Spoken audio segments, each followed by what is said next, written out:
just from what you've talked about, like, you know, the whole Melbourne COVID setting, but the themes in the story have actually, you know, been something that you've been toying with for quite a while, which I'll talk about later. But what I Yeah. kind of want to know is, like, I guess, and I know you've spoken about how like YA needs to be written for young people today and like reflect their experiences and that sort of thing. But Yeah. how do you navigate talking about a pandemic through the eyes of a young person, basically? So that was it. I was like, I wrote my 2 fantasy novels and I'm like, great, you know what? I'm itching to write contemporary again. Mm. I can't wait to write books about parties and hugging and family gatherings. And then Yikes. COVID. And look, I'm like, again, pretty sassy. Like, there's nothing I'll drag more than a book that is obviously like, this is a book for teenagers now, set in the 1990s, Yeah. about my love of this fringe 90s band. And I'm like, no, that is a book for you and love that for you. But that's not, if you have to explain all the technology in your books and like kids don't know what a floppy disk is besides being a save icon, like that's, like, and that gulf, even the gulf between me graduating high school in 2006 and touring schools in mid 2015, there was a huge gulf between me and the teenagers' lived experiences because I didn't have technology, you know, 24/7 internet, mobile devices that could surf the internet really well, Mm. you know, ways to connect with video chat and all that.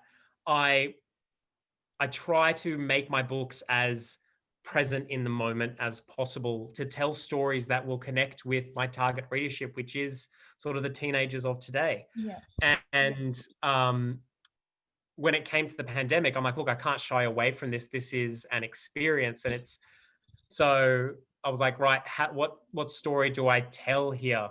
And it was about, the first draft was very COVID heavy. It was 100% set in COVID times. Right. And it was, you know, all of it was Zoom and all of it was sort of dealing with, you know, having an elderly family member in the house and being scared of the virus. And it was written in those early times when we knew nothing really about the virus, but like, stay home.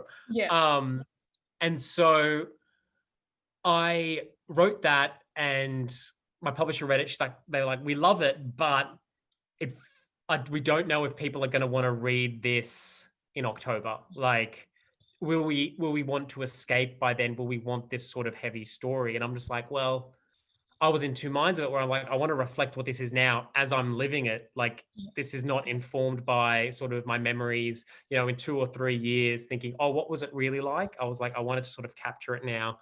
But at the same time, I didn't want it to be super, super heavy and bleak. Yeah. And so the compromise was there was another sort of plot idea that I was toying with. It was just a straight love story at that point. And then there was another idea where it was that sort of going viral in lockdown, or not lockdown then, that going viral idea and, you know, teens connecting through music and all that sort of stuff. And I was like, oh, that could actually work. I could, you know, because after writing the first draft, I was like, I'm over COVID anyway. So I got to write sort of these 19-year-olds at uni sort of story and then flash back to the COVID stuff. But in the flashbacks, I didn't mention COVID. I didn't mention a pandemic. I just mentioned sort of lockdowns. And then the publisher was like, okay, we've swung the pendulum too far to the other way. We had to sort of find a meeting in the middle, and we ended up finding it. So even though I don't name COVID, it is the once in a century pandemic, and the lockdowns are there.